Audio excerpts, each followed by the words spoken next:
প্রথম 23 বছর দাওয়াত দিয়েছেন কোরআন ছাড়া, পরের 23 বছর দাওয়াত দিলেন কোরআন দ্বারা, ঠিক না? তাই প্রথম 23 বছর কোরআন ছিল না, তাই রেজাল্ট হয় নাই, কেউ ভালো হয় নাই, পথ পায় নাই।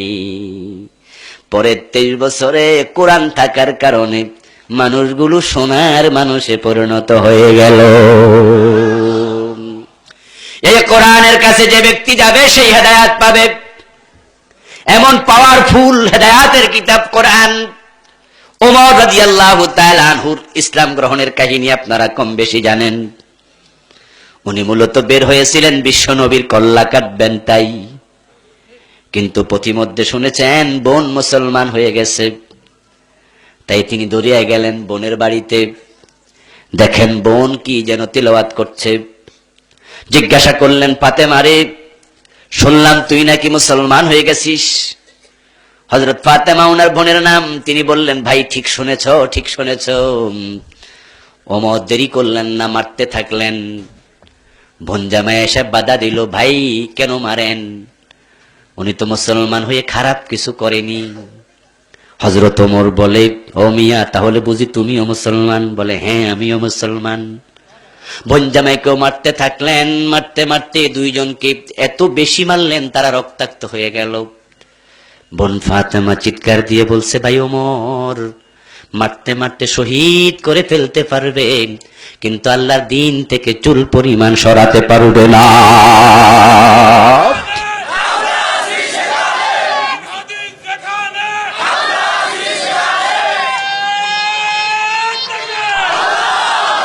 হযরত ওমর লজ্জা পেলেন, তাদের দুইজনকে প্রহার করা বন্ধ করে দিলেন। দেখলেন বোনের ঠোঁট ফেটে ফিনকি দিয়ে রক্ত গড়িয়ে পড়তেছে। হযরত ওমর বললেন, ফাতেমা রে, এমন কি পরশ পাথরের ছোঁয়া পেয়ে গেলি, জীবন দিতে রাজি, ধর্ম ছাড়তে রাজি না, কি এমন জিনিস পাইলি বলতো? হযরত ফাতেমা বললেন, আল্লাহর কোরআন। সুবহানাল্লাহ। হযরত ওমর বলল, কি লেখা আছে আমাকে একটু দে দেখি। বোন ওমরের হাতে কাগজখানা তুলে দিলেন। ওমর রাদিয়াল্লাহু তাআলা আনহু শিক্ষিত মানুষ ছিলেন। লম্বা ঘটনা আমি সংক্ষেপে বলছি। তিনি ওই কাগজ থেকে পড়লেন, তাহা মা আনজালনা আলাইকাল কুরআনা লিতাশকা। বলেন সুবহানাল্লাহ। আল্লাহর হাবিব গত রাত্রে ওমরের জন্য দোয়া করেছেন, দোয়াটা কবুল হয়ে গেছে। হযরত ওমর কোরআন তেলাওয়াত করলেন। কোরআনের তেলাওয়াত যখন তিনি করলেন, কোরআন এমন এক হেদায়েতের কিতাব, ওই শব্দগুলো পড়ার পরে ওমরের মনের মাঝে তুফান শুরু হয়ে গেল, ঘূর্ণিঝড় শুরু হয়ে গেল। উনি বুঝতে শুরু করলেন, এত সুন্দর শব্দ কোনো মানুষের লেখা হতে পারে না।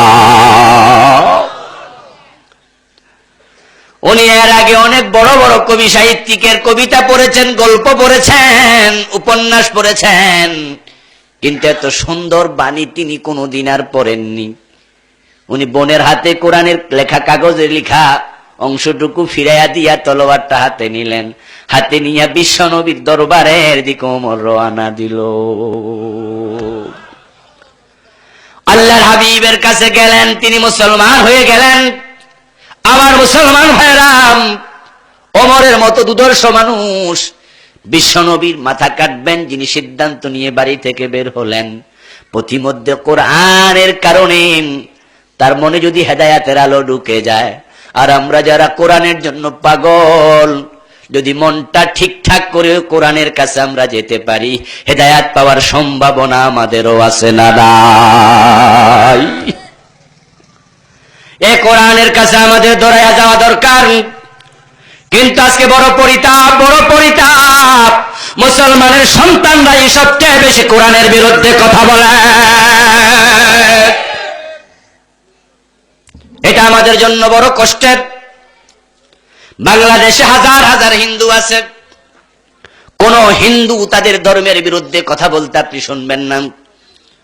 কোন শিক্ষিত হিন্দু বেদ নিয়ে কটূক্তি করে না, মহাভারত রামায়ণের বিরুদ্ধে কবিতা লিখে না, উপনিষদের বিরুদ্ধে গল্প লিখে না, কোন ত্রিপিটকের বিরুদ্ধে কোন বৌদ্ধ কবিতা লিখে না, বাইবেলের বিরুদ্ধে কোনো খ্রিস্টান কথা বলতে শুনবেন না, কোন ইহুদি তাওরাতের বিরুদ্ধে কথা বলে না। কিন্তু মাতৃভূমি বাংলাদেশে আমরা দেখেছি হাজার হাজার নাস্তিক কুলাঙ্গার মুসলমানের সন্তান সরাসরি আল্লাহর কোরআনের বিরুদ্ধে কথা বলছে।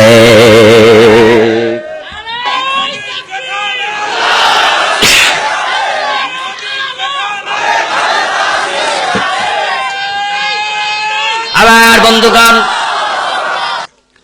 মুসলমানের সন্তান কোরআনের বিরুদ্ধে কথা বলে এবং যারা কোরআনের বিরুদ্ধে কথা বলে একদল মুসলমান তাদেরকে বিভিন্ন পুরস্কারে ভূষিত করে, ঠিক না?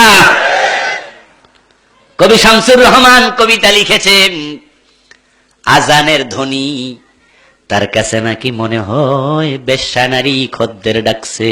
নাউজুবিল্লাহ। আমার বন্ধু কত কপাল পোড়া, যে যেমন সে তো স্বপ্ন দেখে তেমন।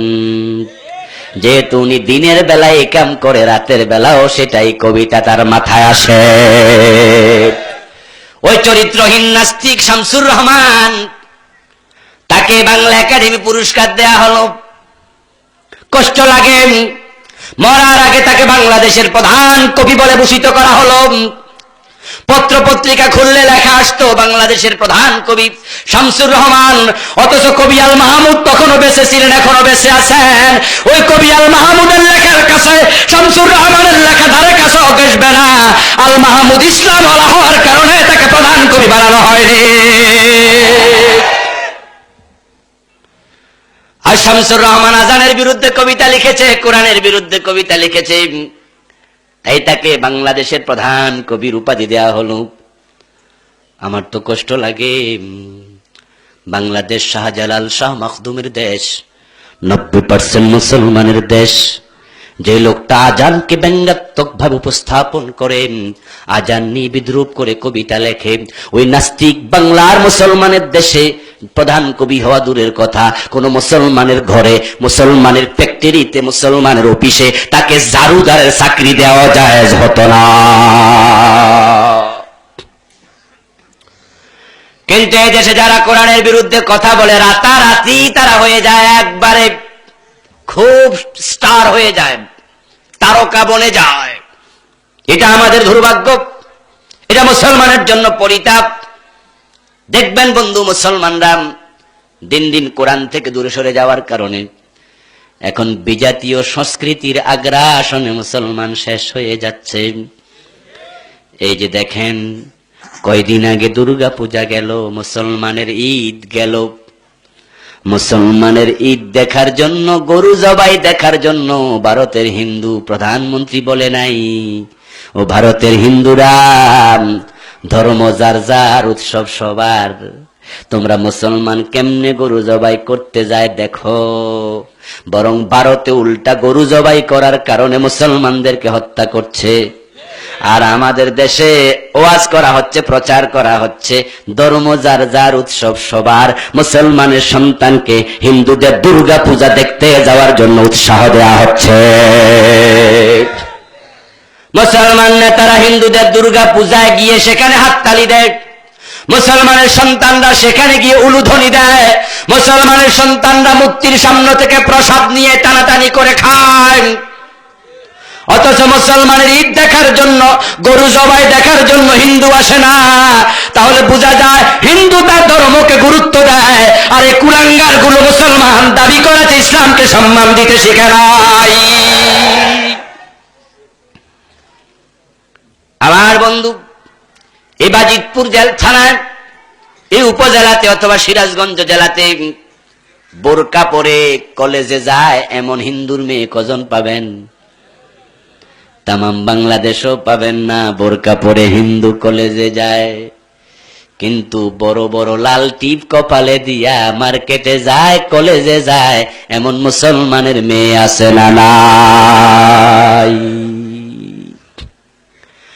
আমার ভাইয়ারা, মুসলমানের সংস্কৃতি বোরকা, এটা হিন্দুরা গ্রহণ করেনি, কিন্তু হিন্দুদের সংস্কৃতি কপালে টিপ দেয়া, এটা মুসলমানের মেয়েরা লালন করতে শুরু করেছে।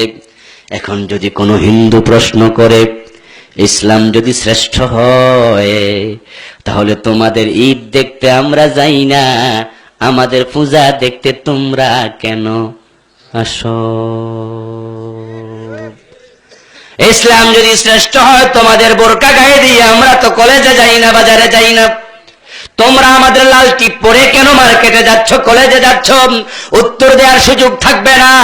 ইসলাম যদি শ্রেষ্ঠ হয় তোমাদের সন্তানরা কোরআনের বিরুদ্ধে কেন কথা বলে, উত্তর দিতে পারবেন না, মাথা হেট হয়ে যাবে। আমার বন্ধু